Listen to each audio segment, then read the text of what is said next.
Morning, everyone. Welcome back to Bold TV. Clay is out on vacation, but we are lucky to have John Levine, media editor at The Rep, joining us again. Good morning, John. How you doing? Lucky? I'm doing great. I'm doing Of course. great. How are you? Y'all are lucky, too, to have this guy. Right. So we've got a great show coming up. Nan Hayworth is coming back from here to Bold. She's a former congresswoman, as you all know. Make sure to add your comments, questions below. We're going to be reading and responding to them live. As usual, we want you to be part of the show. So, John, never a dull moment. This was another crazy week, right? Oh, my goodness. It's just been so much. I mean, we've got, I guess the tapes be the, we're going to talk about them in a little bit, but it's just one, you turn off your computer for 6 hours, for 3 hours, and you're already behind the times. Yep. And it's a struggle. And I feel bad for people that aren't just totally immersed in it every day because, well, that's why they come to Bold every Friday, because then we let you know the current state of all of this. So we do it for you. Right. So I brought a clip from MSNBC I was on talking about last week with the Helsinki, and I want to get your thoughts on it. Right. I thought Helsinki was like 10 years ago. Basically, yeah. See these hairs? They're turning gray. That was like pre-Helsinki. Right. Let's play that clip real fast. The bigger point is to the bigger question of the week. I think this is all a distraction. I think this conversation that we're having is honestly illustrative of the major disconnect between the Beltway elite and the rest of the country. You look at poll after poll about what they care about. This was the president's worst week ever. I don't. I just don't. Which one was worse in your mind? Was there one that was worse? I don't look at it that way. I look at his polling before the Helsinki summit, and I agree we'll have to look at it after, but right before, his polling was one of the highest points of his presidency, and it was comparable to where Barack Obama was at his presidency right now. And to the broader question of how he performed in Helsinki, I think that, first of all, this is something that is not on the minds of voters. When you're heading into the midterms, what they care about is the economy. That is always top of mind, which is fantastic right now for Republicans heading into midterms. And then to the question of Helsinki, Senator Rand Paul, who is often the voice or the conscience of the Republican Party, I think put it very eloquently that if you were to poll the American people, do you want to go to war with Russia or do you want diplomacy with Russia? They would say diplomacy with Russia. Well, I think there's obviously two things going on here, which is every time I think someone on MSNBC says it was Trump's worst week ever, his poll numbers just spike up because pretty much, it's like it's the laws of physics. For every action, there's an equal and opposite reaction. It's like even if you have some of his people who want to criticize him, just the thought of sort of a lot of these smug people on Twitter being like, he's done now, folks. We can just pack it in. Like we haven't heard that 179 times before. So I think there's sort of like it's like I don't like Trump, but the enemy of my enemy is sort of propelling him. And then I also think, like Toby said earlier, people aren't plugged into it in the day-to-day. I mean, there are studies out showing that a very large number of Americans only have like $1,000 for an emergency in their bank account. And so when you think about, like, if you're a human in America and that is your reality and you have kids and you have expenses and you have mortgage or whatever, like the minutiae of the Trump-Helsinki-Putin summit is just so... It's honestly a luxury to care about this kind of nonsense. And I think that media types who talk about it need to be a little more aware of that when they talk about it. Well, and we were talking earlier about the Q2 GDP numbers, 4.1. 4.1, not adjusted. Growth. Yes, so they might be adjusted down a little bit. It might be just downward, but if the final number is above 4, I owe someone a steak. So I want the economy to succeed. I want to lose that bit. So so it's just every day. But that is why we're here. It is. And so let's talk about another headline. The President Trump's Hollywood Star of Fame was smashed, right. Which I think we got the image of that. You can see. Oh, you showed him. Smashed to pieces. Oh, yeah. And apparently the person allegedly was carrying that pickaxe in a suitcase, right. Or a guitar case. Right. This is the second time his star has been vandalized. Right, incredible. And again, I'm just like, how's Bill Cosby's star doing?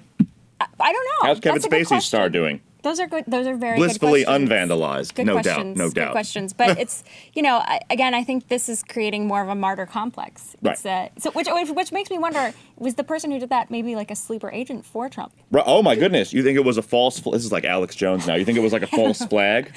Like Don't say Alex Jones on this show. A Trump We might get operative flagged by did it Facebook, to please. pin it on the resistance so that we could laugh about it now. No. We're in the realm of 7D chess, so maybe. It could be, yes. Maybe. Checkers, chess. Right. Yeah. Right. But whoever did that, it's just like a campaign ad for 2020. I Trump. mean, really. So- I mean, it's unfortunate. I mean, I wouldn't want to see that for Right. any star, So- any very strongly vocally progressive star. I wouldn't want to see that happen to them either. It's just Right. I think it just shows the continued persistence of unconstructive ways of showing your opinion and voice in ways that are not helpful. And if anyone who sees that in any state that a challenger to Trump needs to win in 2020, it's not going to fly. yeah. That being said, I don't think there's anyone in the I changed the my LA vote. vicinity I'm who's voting gonna against be- Trump in 2020 because of that broken Hollywood star. You heard it here first, kids. That I was on the line. I was undecided voter. I was Ken Bone, and it turned me over. Ken Bone. Okay. Oh gosh. So you write for media. Let's talk a little bit about a headline on the news industry. So looking at what's happening, there were layoffs at the New York Daily News this week. We got that headline. So terrible. mass layoffs. The news editor asked for the remaining staff for 30 days to chart a new course. Just I believe it was cut in about half. Right. And then we had an interesting story. Looking at so many, 47% of newsroom jobs have been cut in the last 10 years.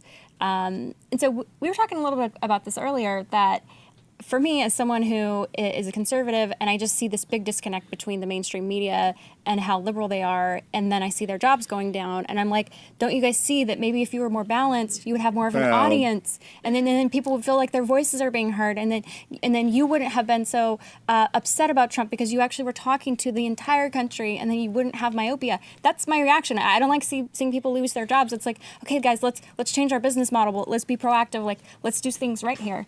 Right. I think every case is different. I think it's unfair to blame a political point of view for the decline of any specific paper. I think anyone that's lived in New York their whole life knows that the Daily News has been a liberal paper for a very long time, and there was a time they had 400 employees. And I think the problem with them was ultimately an unsustainable business model, which took many, many years to create. And for what it's worth, the New York Post also loses money every year, a lot of money. It's not profitable, except the Post has Rupert Murdoch and the deep financing to keep it going despite it not being profitable. So I think that all the Daily News really needs is a woke billionaire, who we've increasingly seen more and more of in recent months, to rescue it. I know the LA Times was recently rescued by a billionaire. The Washington Post is rescued by a billionaire. So if there's any billionaires watching this show, I don't doubt that Tronc would love to find a buyer to unload it who would overpay for it. But it's very sad. And, even if you didn't agree with the coverage of the Daily News, they were a local paper. And most of the coverage wasn't, everyone remembers these screechy covers, we hate Trump. Trump is evil. Trump is Hitler. But if you actually go into the paper, there was a lot of news that they were doing. It was a lot of local news. That's not partisan. That's like stuff like cat in tree or pothole on this street. And that's gone now. And I think it's a huge loss for the city, regardless of who you voted for, to lose so many journalists. And when there's already such little local news in New York City, with DNA Info and Gothamist having had troubles as well. Yeah. That's what I think. There you go. And I was no fan of their We'll talk more about covers. this later in the show when we get into the conversation about social media and journalism. So stay tuned. One last headline. Paul Ryan, House Speaker, rejects conservatives' calls to impeach Rosenstein. We got that headline to put up.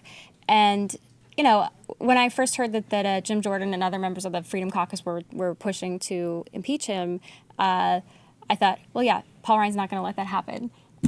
And then we heard word that Jim Jordan was then planning to launch his own campaign to be Speaker of the House. And I'm like, Right. well, clearly he's trying to get some momentum, so that will propel him to replace Paul Ryan. Doesn't seem to be getting any traction. And, look, I don't like Congress to be obstructionist. I think they should provide all the documents that Congress is requesting. But at the same time, I think that this was an overreach, and I think it was him trying to play politics.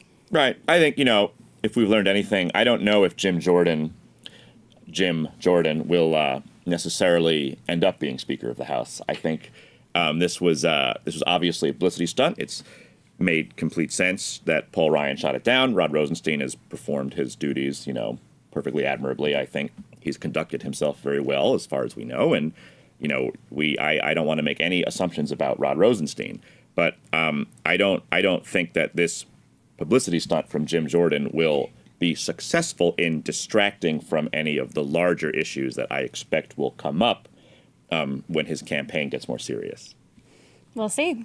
Let's bring in a few viewer comments. Rhonda Lee Deschamps says, good morning, Carrie and John and guests. I hope that we can keep things civil in the comments space today. I hope so, too. We're always civil. Everyone's civil. Well, in the comments We love space. civility in the Yes, comments, right? All the comments. Be nice, kids. All the comments, all civil.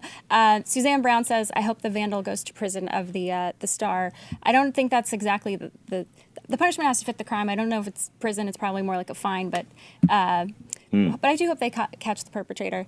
Amy Spear says, good morning, Bold TV. Good morning, Amy. And good morning. We will pull in our first guest to Nan Hayworth. She's an independent Women's Forum board member and friend of Bold. And first-time guest of the show, Michelle Mark. She's a politics writer for Business Insider. Good morning to you both. Nan and Michelle, welcome. Good morning. All right, good morning. So, the first thing we got to talk about is these tapes. We have some tapes now documenting President Trump and his former lawyer, attorney Michael Cohen, and they were leaked this week. And the tapes reveal a plan to sort of cover up an affair that Trump previously had.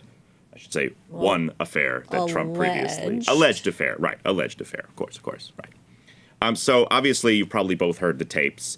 And, just what were your snap impressions of that when you heard those tapes? Let's start with Nan. I honestly, Jonathan, I didn't think a whole lot of it in terms of anything that might besmirch the president. He was having a candid conversation with his attorney. That it was, I think it was unethical for the attorney for Michael Cohen to tape it. I know we have, yes, it was legal, I think, one-party consent in New York, which literally means I can record somebody else as long as I say it's okay, without even informing them. But that aside, I think Alan Dershowitz has provided expert opinion that says, look, there is no evidence of a crime here at any level, and certainly nothing that would put the president in legal jeopardy. Is it something that obviously Michael Cohen seems to be using to irritate the president and to trouble him and perhaps provide some political fodder against him? Yeah, maybe. But is it going to work? No. 4.1% growth, as you just said, this quarter. I don't think most American voters, I don't think, give a hoot about what he might have talked about with his attorney that wasn't a crime. Congress fritters away that entire growth through excessive spending and the deficit balloons. Well, yes, or tariffs. Carrie. Yes, Carrie. And I'd love to talk with you about that because I was in Congress, so for sure. Yeah, Michelle, let's get your take on these. Well, I was very surprised by the release of the tape. I don't think it was a massive bombshell, but I do agree that it's insane for an attorney to be recording their client. It's very unusual. I've never heard of that before. I do think that the main interest for me in listening to the tape was his motivations in releasing it. I'm very surprised that he decided to do that, and it's not quite clear what the legal strategy would be behind doing so. But I think it speaks to his motives and his anger with President Trump. Right. So right now we've heard one tape. We're talking about the tape where they're saying, my friend David, and we need to give the money to my friend or set up a company for the money for my friend David. A lot of people believe that's David Pecker, the head of American media, and that the money or alleged money to be given to him was to kill a story about an alleged affair. We're using a lot of alleged.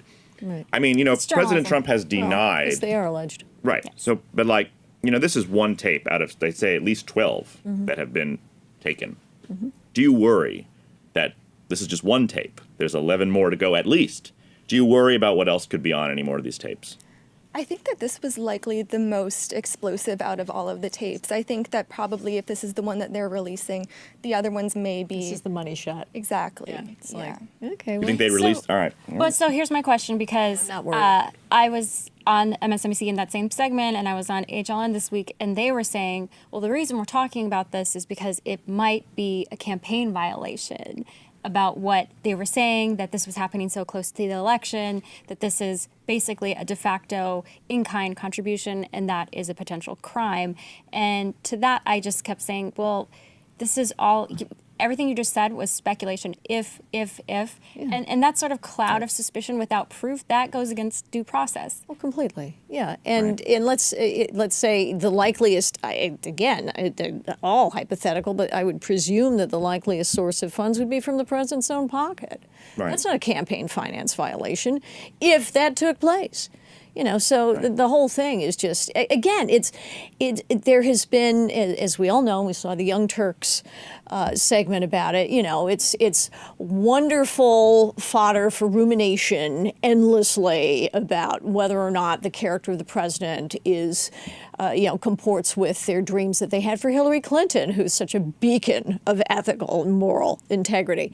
But it means nothing in terms of the lives of average Americans, people with common sense, people desperate for jobs, people desperate to see more money in their pockets, who have been helped by this president in ways that no president has done in quite some time. President Trump has denied all these affairs, not just Karen McDougal, Stormy Daniels, and Michael Avenatti says there are other women yet unrevealed who will come forward.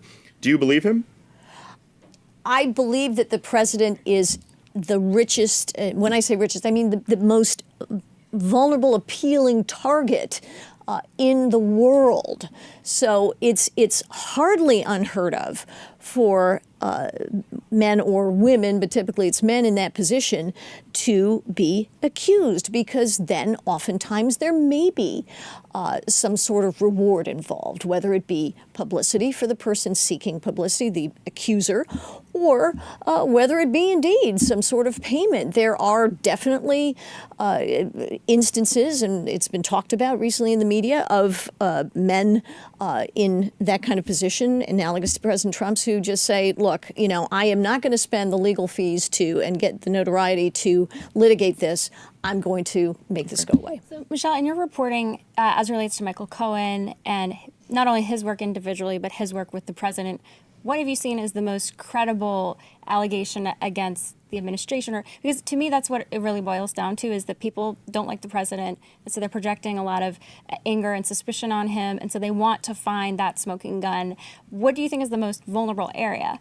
Well, so I think the really interesting thing about the tapes is that it can kind of serve as a little bit of a Rorschach test where, if you're a Trump critic, you're inclined to believe what you hear on the tape, and that, oh, yes, they were clearly involved in covering up this payment. And then if you're a Trump supporter, you're going to think, well, this is nothing. This is a nothing burger. This tape doesn't really mean anything, and all of these are just unproven allegations. And so, I do think that there is a crisis in credibility on all parties here. It's very difficult to believe anything Michael Cohen says. Right. It's also difficult to believe Trump's defense of himself and Rudy Giuliani's defenses as well. Do you believe, there is a very easy way to get them to answer questions in a truthful way, which is to have them answer them under oath in some fashion. And then we don't have to worry about, are we being misled or gaslit or whatever. Do you believe that President Trump should be forced to answer questions under oath?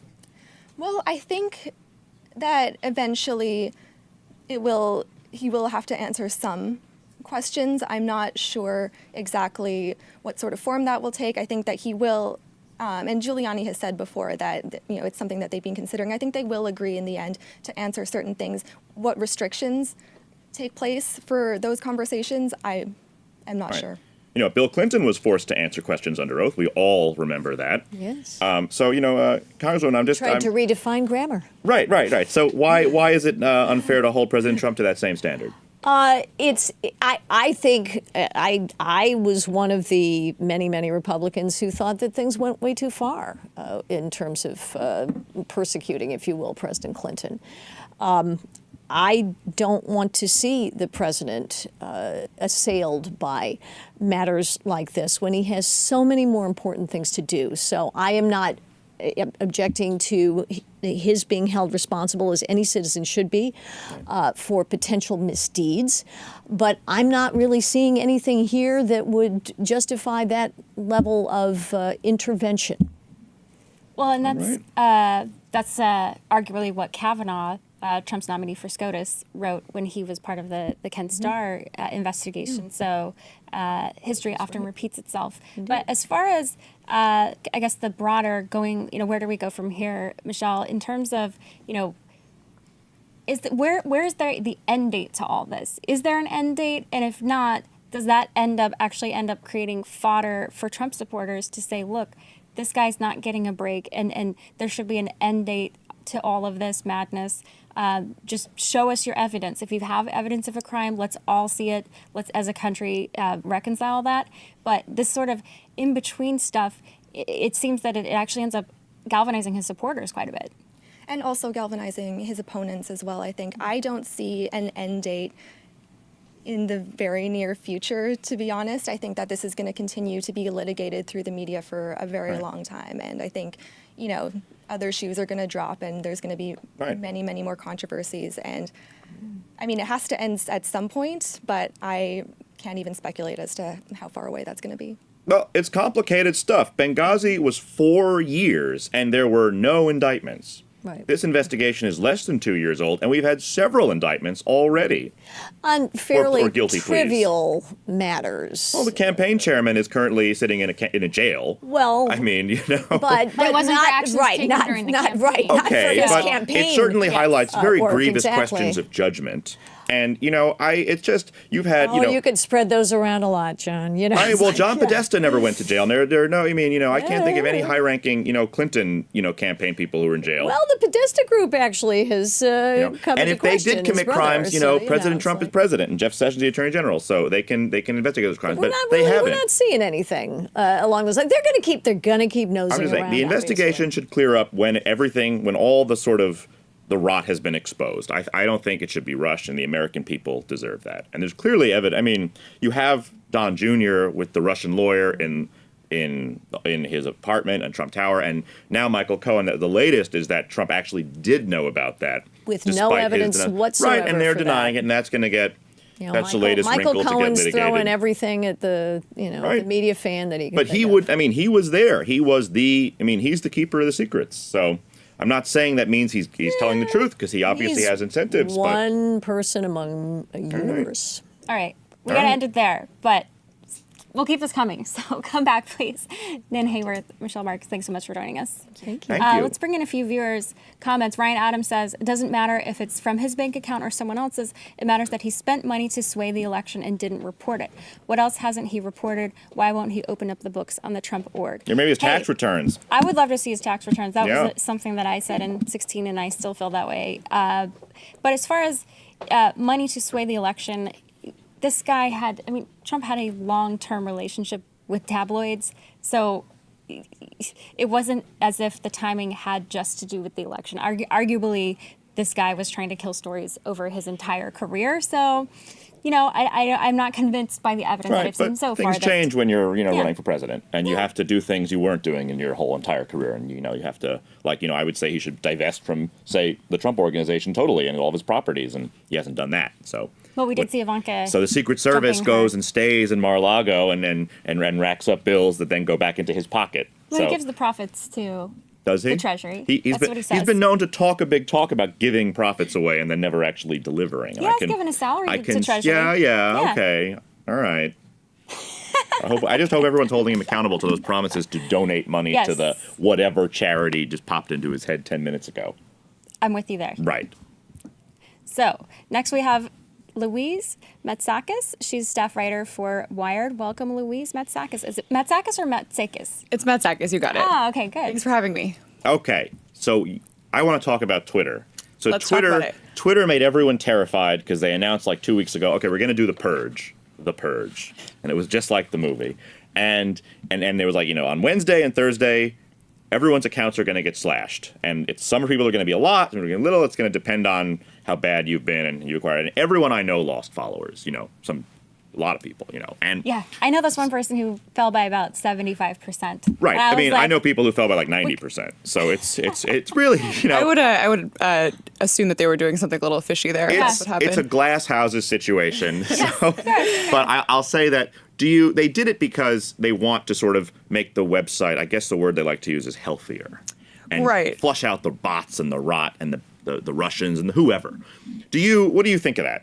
What do you think of that plan, and what are your thoughts on the whole purge? So this is like a months-long effort by Twitter so far. It started early this year, and they say they want to evaluate what health is on the platform. So two different things kind of happened last week. First, there was this Washington Post report that came out that said over the course of May and June, they had deleted about 70 million fake or suspicious accounts.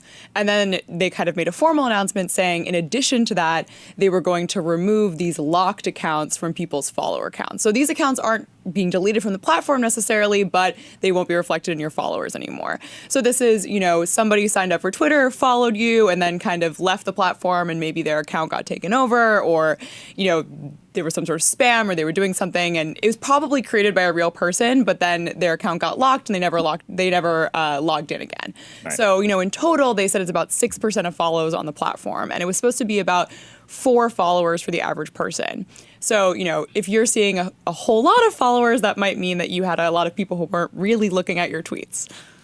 Did you lose any? Oh yeah, I lost followers. How many? I ain't getting into it, but everyone lost followers, and it's good. I'm honestly happy they're gone. I'm happy that because I don't want to be followed by fake accounts, and I am a journalist and I believe in truth, and I want my followers to reflect real people. And if it's not the actual number, then make it the actual number. Right, The thing that I don't trust about Twitter is anytime Twitter gets into this, we're making the website healthier by taking followers away. I always get very, very nervous about who's going to lose more followers, and who is this really to make the website healthier, and how do they define health? And I get very nervous about political targeting in these sorts of things, and it's not a provable thing. It's not something I can prove, but it's something that conservatives especially whisper about a lot. So did conservatives lose? I thought on a sheer, I don't know what it was proportionally, but on a sheer numerical basis, former President Obama lost more. Right, that's than true. Trump He lost did. much more But than I Trump. think as a percentage, I don't know what the percentage. Right, I only can speak to anecdotal cases who Yeah. will remain nameless. Okay, great speculation. Thanks for that. Thank you. But what about as far as so you were mentioning, Louise, that these were accounts that had basically been dormant. But does that even help, though? Because isn't the problem the accounts that are not dormant, that are fraudulent or Russian? So does this actually do anything?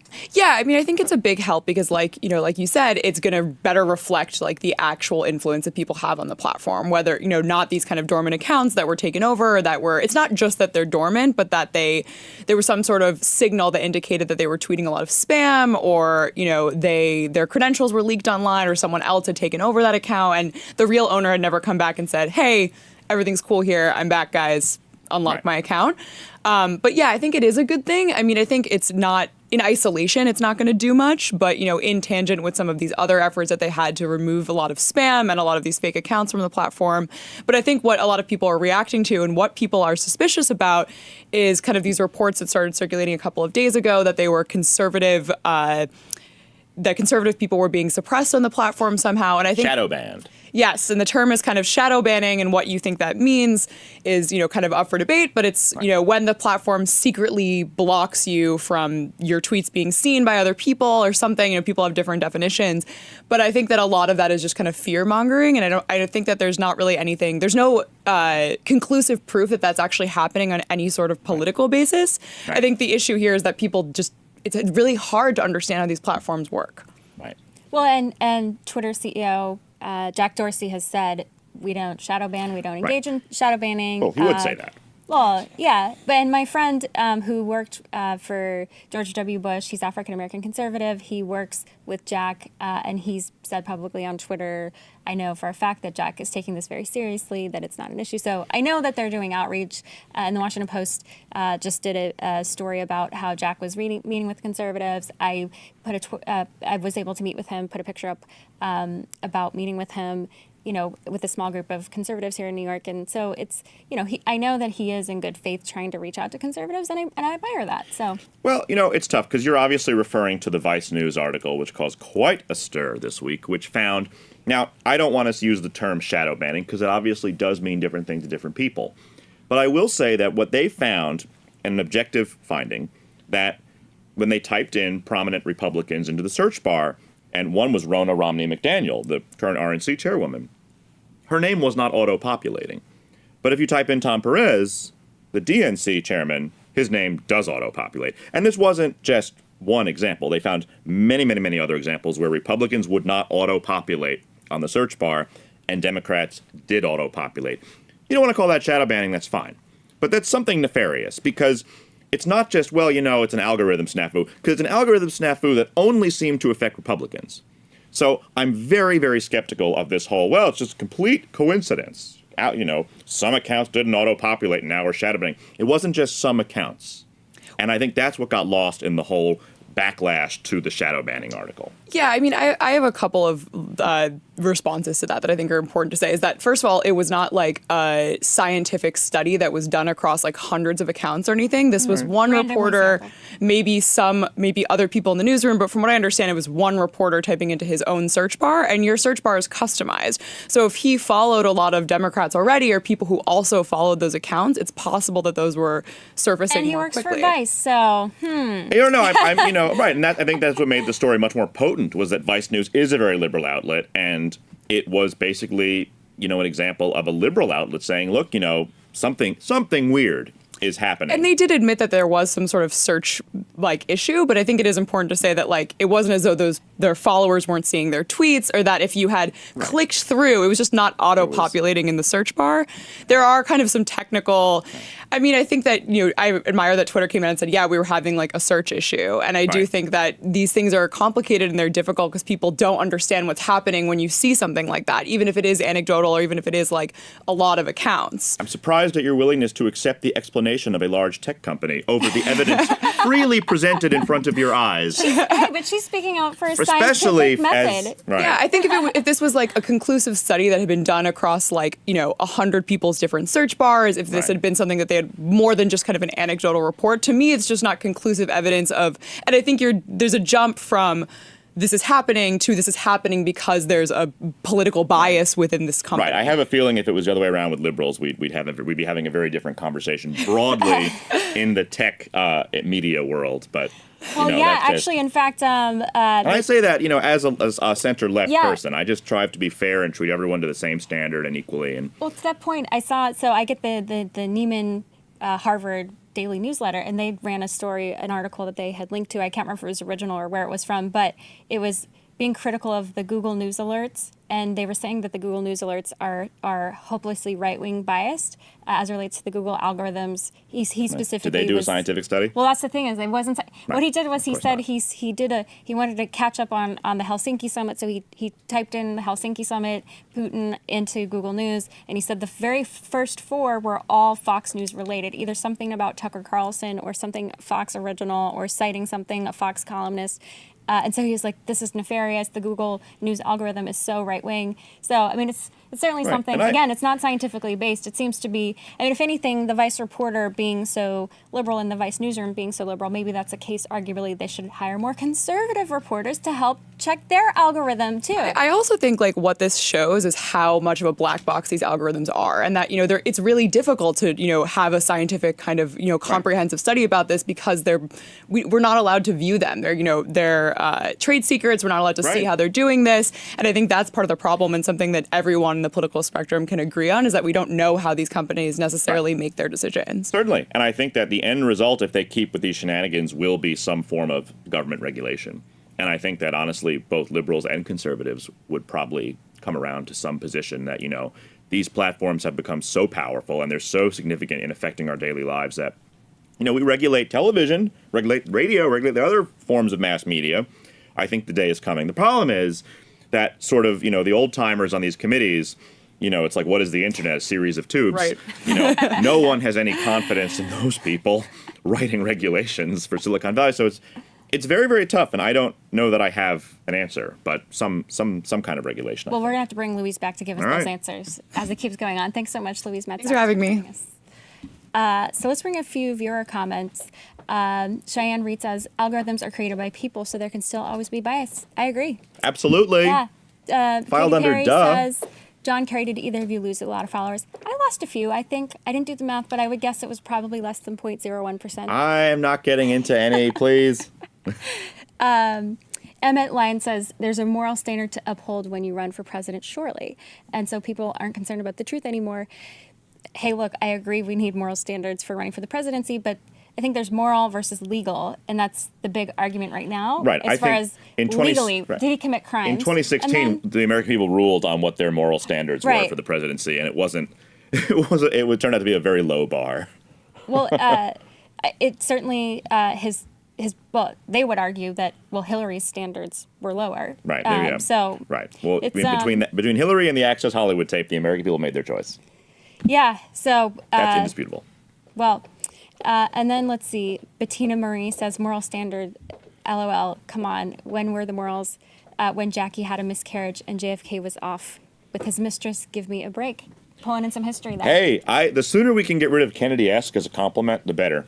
I am very, very happy for that era to be, moved on. There's something to the Camelot. No. I was just at the Peace Corps headquarters yesterday, which is his legacy. Okay, don't roll your eyes. Okay. Swamp. Okay, That's all you are. What? You're in this. How are we talking? You're- How am I defending the Peace Corps? I'm and not. I you're mean, not? look, Kennedy did stuff that would be totally outrageous today, and his family and He was pro I mean- low taxes, so I'll give him that. There's Cuba we could talk about. We're not getting into it. Yeah. Well, let's bring in our next segment. Brought to you by one of our bold sponsors, Genco Legal. Back on the show is Brian Rotella. Brian is the CEO of Genco Legal and the creator of Legal Moneyball. Legal Moneyball is a first-of-its-kind data analytics approach to proactively strike out legal risks while boosting your business's readiness for diligence, all for a non-hourly rate. Welcome back, Brian. Good morning. So I gotta say, one thing you missed was have you guys seen the movie Chappaquiddick? I just saw that. I saw haven't it seen the 2 weeks movie, ago. but I am well aware of the story. I'll tell you. I mean, talk about Kennedy-esque. Kennedy-esque, and forget the Cohen and everything else. That's a story. I mean, there Right. was some stuff going on there. I wish the media thought it was a story back when it happened. That's right. Yeah, unfortunately, it wasn't a story back then. But, we live in a different age now. Good Anyway, so we've been hearing a lot about attorney-client privilege. Yeah. I am not an attorney. Every time I turn on CNN, I hear attorney-client privilege. Will attorney-client privilege affect X or Y or Z? And so I guess the first question is, when I hear that, what am I hearing? Well, you're hearing a lot of white noise from being a lawyer, and that's what we're really good at. The biggest confusion, John, that I think people don't understand is the attorney-client privilege applies when you are talking to your lawyer about legal advice. That's the first thing. And as a corporate lawyer and working with boards and with CEOs, I've had it happen in my career where people have wanted me to sit in a room because they think because I'm sitting there, obviously not for my looks or for anything else, that all of a sudden it's privileged. Right. And that's not attorney-client privilege. Having a lawyer in your, you decide to have a meeting with some friends and you're going to knock over a bank or something and you put the lawyer in the room, that doesn't make it privileged. Right. You need to be seeking legal advice. Obviously, it can't be criminal. So there's a major confusion out there about when is it privileged? When is it actually, what are you doing with a lawyer to make it privileged? I mean, if a doctor was sitting in the room and you weren't talking about anything that had to do with healthcare or medicine, would anyone think that a doctor's privilege, doctor-patient privilege would apply? No. Okay. And where, I'm going to be very basic, break it down for me. Where does this concept even come from? Is it it's like there's no amendment for this. So how has this come up in terms of just case law? Yeah, it's not even really case law, Carrie. Break it down further. Folks felt that a long time ago in England and eventually in our country that if you were talking to a counselor, an attorney about something where you needed advice, you were going to be more open if that attorney couldn't turn around and go tell other people what you said. And I love that. It's one of the very few things. I'm a lawyer who hates lawyers.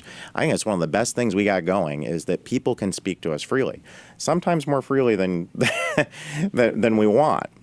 So that's where it started from. It isn't in an amendment or it isn't in anything like that. All lawyers, though, and this is not being talked about in the media, we have a duty of confidentiality. The funniest thing happens when our clients will ask us, "Hey, can you sign this non-disclosure agreement?" And we look back at them, we're like, you don't need that with us. We can't disclose anything that you give us. We have to. The bars in our different states require us to remain and keep that information confidential. Right. So, I'm kind of curious because everything you're saying is true and it's proper and that's how, the law should work in our country. But at the same time, you have this ongoing investigation with the special counsel. And is attorney-client privilege the highest sort of order? Can, say, a subpoena from Robert Mueller override that? And if you have emails between your client and they're under attorney-client privilege, but I, Robert Mueller, demand those emails and I'm subpoena the emails, does that override the privilege? If Rob Mueller has, I'm not getting wonky here, but a level of suspicion that the emails have to do with you, the client, seeking some type of advice to do something criminal. Right. Now, I don't even know if that was the reason here. In fact, I may have a different take than Professor Dershowitz and plenty of other people that have been out there in media. And my take is this. I think what Mueller's doing is really simple. This happens a lot in corporate America. I think Michael Cohen was the Conrad Murray doctor to Donald Trump. This wasn't his A-team. I, in fact, know some of his A-team, really good lawyers that worked in the Trump organization. I think Michael was the guy that he went to for a whole bunch of different stuff. Let's remember the president was a celebrity, media star before he was the president. And using the Michael Jackson comparison, I think that the way Michael Jackson had a lot of other doctors, he found this one doctor who was willing to give him sedation at his house and put him to sleep every night. Right. That's not ethical, and that's not right. I think Michael Cohen that's the guy he was dealing with, and I think what Mueller's looking at is saying, I think there's a whole bunch of stuff that Michael was doing for Donald Trump, and I'm not saying illegal. I think there's a whole bunch of stuff he was doing that had nothing to do with the practice of law. Bren, what's the weirdest thing one of your clients has had you do? Oh, my God. See, I'm going to break my privilege right there if I would say that. I will say this. My favorite story of in doing corporate work, this happens, but I tell everybody that. What people will send lawyers, and this goes to the point I was just making. Sometimes they think of us and they're like, I really should have the lawyer check off on this. And I have a client, a healthcare client, and one time they sent me a catering menu for a lunch that they were having, and it had a little bit of a agreement at the end of it they signed. There's nothing legal for me to provide analysis on, so I wrote back, I would get the barbecue. And they kind of wrote back with a question mark, but I'm thinking there's no legal advice here to provide.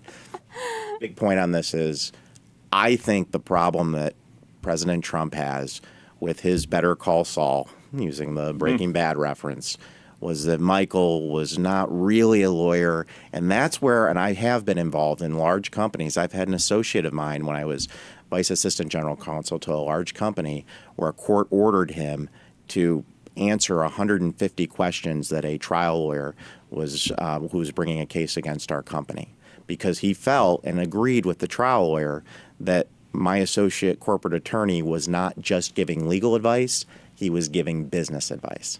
So what do you do if you have what you consider to be an attorney-client privilege and Robert Mueller comes and says, give it to me, I want the emails, and you don't believe that it just, do you have any recourse against a subpoena for attorney-client privilege emails? I would be out of work, John, if I wouldn't get any clients if I didn't fight like you name it. So that would be something that'd be separately litigated in the courts and that would probably take, you can probably drag that out for. Absolutely, and that's where the other thing that in this is, I think, telling to me is so far I haven't seen Michael make much of a fight, far from it, right. Which right now, and I was talking to some of our other folks here today, this reminds me of, and it happens sometimes, of the jilted ex, right? And he seems to be playing the jilted ex who knows a heck of a lot about you and is just deciding I'm going to get it all out there and see if I can embarrass him because I'm not in the action anymore. Well, we have our viewer comment. Cheyenne Reed says, if I had a lawyer who records our conversation, should I fire them? My answer bluntly, it's not lawyerly answer, is yes. But I'm not going to I think you've had folks on here talk about the weeds of what you can do, and lawyers are so awful, and Congress people, no offense to Congresswoman Hayworth, who I love, who is here. But the one-way consent, what does that mean? That means if I'm on a conversation and I consent to taping and I'm the one doing the taping, I can do it. That's literally what one-way consent is. With lawyers, the only lawyers I've ever known to tape conversations for two reasons. One, they're criminal defense attorneys, and they had to be careful because they didn't know their client that well yet and weren't sure what they were going to say. So they were doing it for an ethical reason because they were worried they were going to say, well, what if, hypothetically, I had done or am going to do this or this, and it sounded criminal. The second reason, the lawyer's afraid they're going to get sued. Right. And I personally think, and I have no knowledge of it, but I think that's why Michael Cohen taped Donald Trump. President Trump, before he was the president, is a fighter. He litigated a lot. He got sued a lot. I think Cohen suffers from an insecurity syndrome, which we are seeing play out horribly in the national press. And I think he taped him because he thought he was going to be in line for some type of malpractice suit. Right. Well, it's funny. This is such a, New York is a single party consent state, which, basically just means you can record someone without their knowledge at any time for any reason that you want. And it's legal. But it's the outlier. Most states are not single party consent states. Most states, like, if I'm going to record you, you need to be aware of that. Well, that was part of the problem in the So Clinton. Right. So it's almost like a moot point because, like, most Cog- lawyers couldn't record their client without their knowing unless it was in a single party consent state. Right. There's I believe 11 states that are single party. But take the everybody, there's a difference between can you tape somebody in person compared to taping a telephone conversation. I mean, it goes right down the rabbit hole. But bottom line, for most states, and this is a state issue with our bar associations, they don't want us taping conversations. I mean, there's very few things, imagine that lawyers actually hold dear and are truthful and candid about and protective of. And we really are about the attorney-client privilege. Because, again, ultimately, it's our business model. People come to us to tell us stuff that we can then help them with. And that is a concern from all of this. I think is actually, I'm sure it's how painful it is for the president. But it's been a good exercise because I'm finding that I'm getting these questions in my day-to-day practice at Genco and even from high-level CEOs because they want to ask, hey, just wondering here, if this stuff that we do, and this is all up and up, it's corporate America at Genco, we're doing legitimate stuff, even though my firm actually is named after the olive oil company and the Godfather, just to put that out there. Yeah. But beyond that. We're not getting into, as Anthony Scaramucci said, the Italian stereotype. Yes. That's like the one acceptable bigotry. Well, we're at the 1 year Still. anniversary of that New Yorker article. Yeah. Yeah. And Anthony's obviously a dear friend, but I think that to the point on this, there's so many conflicts going on right now, and I'm sure in the law schools they could be teaching class after class on this. The fact that Lanny Davis is the attorney to Michael Cohen. If you're old enough, and I've heard a little bit of the show earlier. I'm sorry, John, that none of the Clintons have ever had any criminal problems that people affiliated with them. I said Clinton campaign in jail. Hold on, that's what I said. The McDougalls, Hubble. I mean, remember the 1990s of Hillary Whitewater? Clinton. You can go back to cattle futures in the 70s, which I'm aware of. No. This was the 90s, John. I understand. I understand that. Hillary Clinton's campaign, none of them are in jail. They're not in jail, but None of them are under any suspicion of going to jail. But Lanny was involved. He was back around during the Whitewater time. He was back when they were Bill was governor of Arkansas. I was talking about Hillary Clinton. I hear you, but they're kind of one and the same in a lot of ways. They're two different people. They are. All right. All right, you got me on a tangent. We got to get back to the question. You have a couple historical examples of attorney-client privilege. What other cases might be relevant for our viewers if they're thinking about not only just from the political sense, but maybe if something's they're dealing with their own attorney? I think that we'll go with, instead of I'm pulling poor John back into the 1990s. Let's go. We're going to be playing the Friends episodes and stuff here in a minute. To keep it recent, with Peter Strzok, the FBI guy who was testifying in front of Congress. I've gotten this question a ton in our practice and a few of my other colleagues, which was he was saying it was privileged, and then looking at the FBI attorney, and the FBI's attorney was saying he shouldn't be answering those questions. No. The attorney-client privilege in that particular circumstance, Peter, the FBI agent, if his attorney said, don't answer that question, and then he said, I'm invoking, because it's the client that invokes the privilege. He says, yes, I'm not going to answer that question. My attorney tells me it's privileged. He can't then look at the FBI just because he works for them, and the FBI says, don't answer that question, it's privileged. They don't have an attorney-client privilege with an FBI agent who's how many rings down the ladder. So it's not the FBI lawyer's job to defend individual FBI agents or have any privileged relationship with them? It's the FBI's job, John, to defend and zealously advocate for the FBI as an entity, not for the individual agents. Okay. So that, and we're going to see, I guess he's going to testify again. That's the comedy of that hearing, is they kept going back and forth and fighting over that stuff. There's a lot of other comedy, too, in that agreed. hearing. I'm must-see curious, TV. you mentioned something earlier. You said Trump has this wonderful stable of very high-quality lawyers, which is true, and they don't make a lot of headlines, but the Trump organization has them. But that he has Michael Cohen for some other reasons. And I'm just curious, if you're willing, what reason would you think Trump would employ someone like Michael Cohen? What was his value, if not to be a lawyer? And why not have one of the high-quality lawyers do what he had Michael Cohen doing?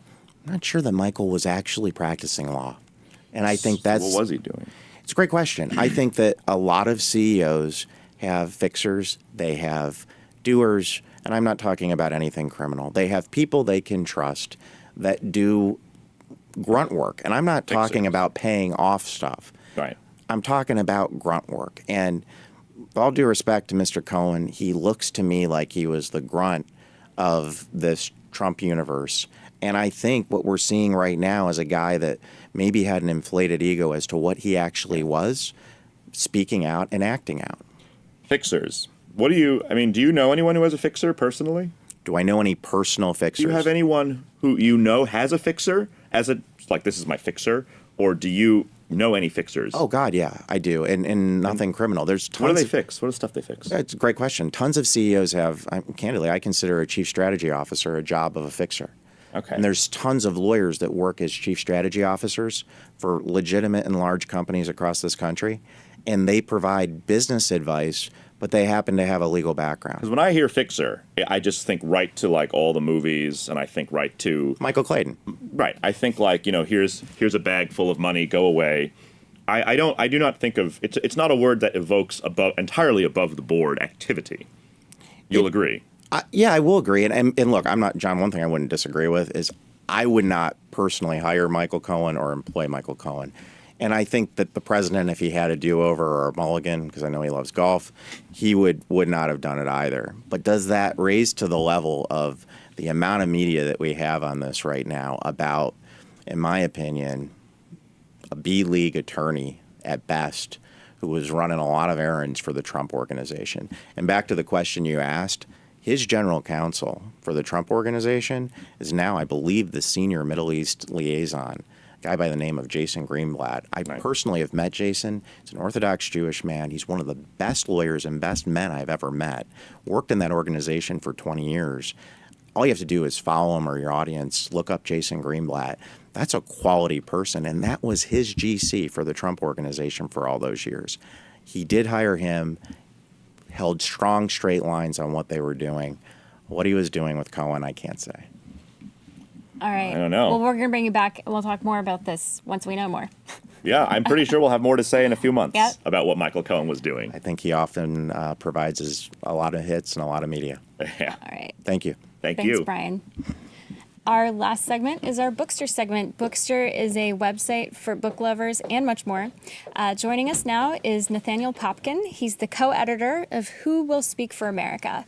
It's an anthology. It's a collection of poems and essays around where the country is right now politically. So welcome, Nathaniel. Thanks for having me. Hello, Nathaniel. So I'm very fascinated by this book. It's called Who Will Speak for America, and it includes essays and poems and stories which draw from the resistance movement in this country, which is in full bloom right now.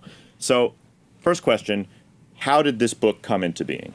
This book came into being after a huge nationwide, actually international day of protest by writers across this country and around the world on January 15th, 2017, in which writers took on writings from years before, contemporary writings, famous writings that were protest writings, and gathered together, read them, and hearing other people's words, hearing those spectacular ideas. Because remember, this country is formed out of the imagination of protest writing. So you have all of that to work with, never mind the centuries of history to pull from. So you have literary texts, poems, speeches, polemic, all this stuff that has made the country what it is.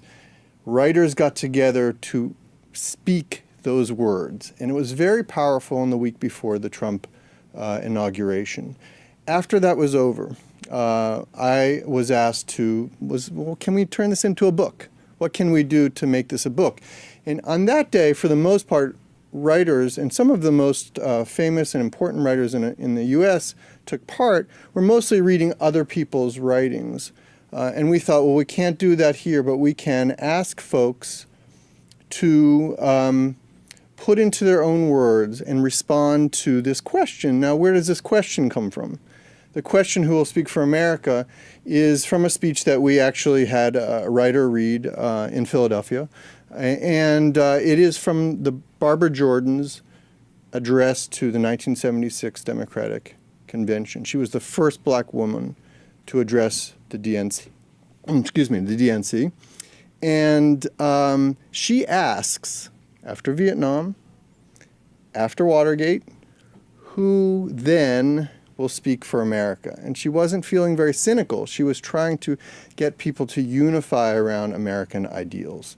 We put that question to 43 writers, and what they wrote in response to that is what forms this book.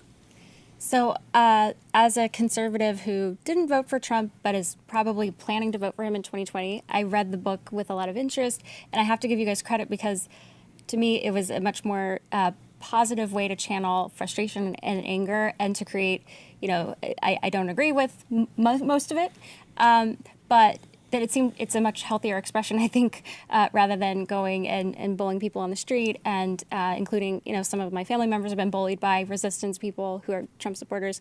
So I thought it was a much healthier expression. But my question for you is, there's a difference between persuasion versus expression. And how did you think about that? Were you trying to persuade in this book? Because to me, I didn't really come away feeling very persuaded. And I was someone, again, who didn't vote for Trump, but in part because of actions of the resistance movement, I'm probably going to vote for him. Well, that's a shame. But what I will say is that, so Grace Lee Boggs, she's a writer, and actually we read some of her work on Writers Resist, at Writers Resist. And she said that writing has the capacity to move the soul. So that's what this book is. This book is people reflecting on the situation, how it affected them personally and affected their families, how it forced them to think about the state of the country that led to the election of Donald J. Trump as president, and then imagining what America might mean. Right now we have an administration that is fundamentally run by white supremacists. And this, I think the record says it. And this book asks, who will speak for America? If one set of people is saying, white Christians, a whole other set of people in this book are saying, well, what about us and what about our experience? Now, you said something important. That is that this is not a book of persuasion.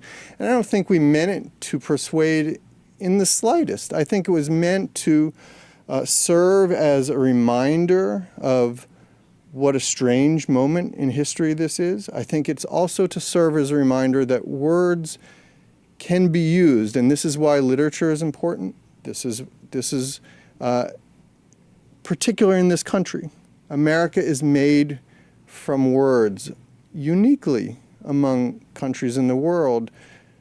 Ideas formed in text is what made this country, and made it over again, and made it over again, and made it over again. But I guess my question is, if you want to have a tangible difference in terms of impact, wouldn't you want to persuade? And I guess is that maybe the next book? Is it more of a book of persuasion? I don't know. There's lots of ways of creating difference, like having an argument or trying to persuade someone over to your side, I think is not necessarily, especially in a moment of intense conflict, national conflict, and crisis, it's very hard for us to listen to each other, right? Right. So the first step might be, how about you empathize with my side a little bit? You said you had family members who were bullied by resistance people. Okay, well, that might make me say, oh, well, what happened? Tell me about that. Here you can read dozens of great American writers thinking about what it means to be perhaps non-white in this, or non-standard gender in this country in this moment. So why do you call the president a white supremacist? I'm curious. Well, I think his actions, so first of all, I think that there's a real mirroring here that's going on. There's a nexus between the U.S. and Russia that is wrapped around far-right ideology and white supremacy. What actions, specifically? What actions? You said his actions. What actions? Well, I mean, I would say almost a very large number of utterances on his behalf have been to denigrate others who are non-white. He often, when he speaks, there's changed this since he was running for president, but he would say, the blacks, the Hispanics. And he comes from a point of view of white Christian America.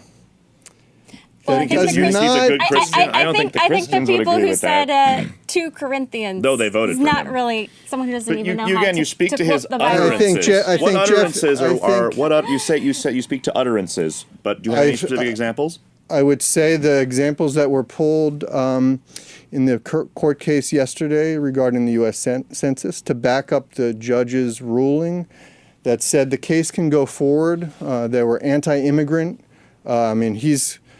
He has called immigrants animals. He's not talking about immigrants from Ukraine or Russia or Poland. He's talking about them Well, he specifically called from them Latin America. specifically He called violent. gang members MS-13. animals. He didn't call immigrants Look, animals. I don't think. Look, I don't want. think we that's did not pretty well invite- conflated. We did not invite Nathaniel here to debate politics. With all due respect, I love you, John, but I wanted to about the book Jeff Sessions? specifically. You should come back and we can. Yeah, talk let's more do it. specifically on other segments. But so I have a question Be on the book. prepared next time. There was an essay by Melissa Febos, who I thought was thoughtful, talking about she was a professor and how does she speak to her students, including some who came from families who were Trump supporters. I thought that was a thoughtful, nuanced essay. There was another essay that I thought it was more of a poem, and it kind of upset me because she had a line in there, and she's lesbian, and she said, "I knew Trump would be elected president because when my conservative, devoutly Catholic grandmother died, I was grateful she was dead and that I never had to come out to her." I was just like, wow, I understand that, look, and you're a You keep gay touching man. my I'm sorry, shoulder. I'm touching you. Yeah, what? Look, you I just get like a it. Joe I and get I'm a Mika? straight woman. Sorry, but like when she said, "I'm glad that my devoutly conservative Catholic grandmother's dead," like I was just like, "Wow, that's pretty.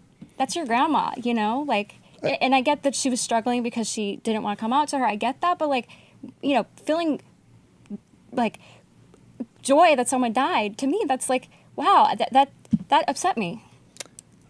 You're picking out one line in. But I'm saying I could give other examples, but yeah. Okay, so this is a woman who is struggling with the fact that she had to hide her identity from her grandmother, and it was very painful to her. I doubt very much that she did not love her grandmother intensely, and part of that love may have been manifest in how very, very hard it was for her to deal with the fact that she had to hide who she was, and that actually her grandmother hated who she was and told her that, who she was as a lesbian. And so But that if there they is never a, had that conversation, how would she have known that would have been they her? haven't had that conversation. Because she said then I wouldn't have had to come out to her. Anyway, well, we should bring her back on the show and we'll talk find to her her, about it. Yeah, I mean, Carmen Machado is an extraordinary writer of our day. You should read her books. I'd love to bring her on Bold. Definitely a bold voice, a collection of bold voices. Thank you. Thank you, Thanks guys. so much. Thanks for joining us. Nathaniel Popkin, make sure to check it out. Check out the book, Who Will Speak for America? And thank you all for joining us here today on Facebook and Periscope. Don't forget to follow our page, Bold TV. Follow us on Twitter and Instagram. If you enjoyed the show, please keep the conversation going. Make sure to share it with your friends on your page. Thank you for joining us, Thank you John. for having me. Yeah. It's always lovely to fill in for Yeah. Clay when he's not around. Yes. Hello, Clay. Yes. Come back. Clay will stay tuned, folks. Our Claymates are waiting his They're arrival. furious. Yes. They have to see this Yes. evil troll in his place. No. Oh, this, my this goodness. gorgeous face. Oh, I won't bless touch you you, now. I bless won't touch you. you. Remember, our schedule has changed, so stay tuned for Bold Business at 12 p.m. Eastern today and Bold Life at 2 p.m. Eastern. Thanks so much, everyone. Have a great weekend. Bye.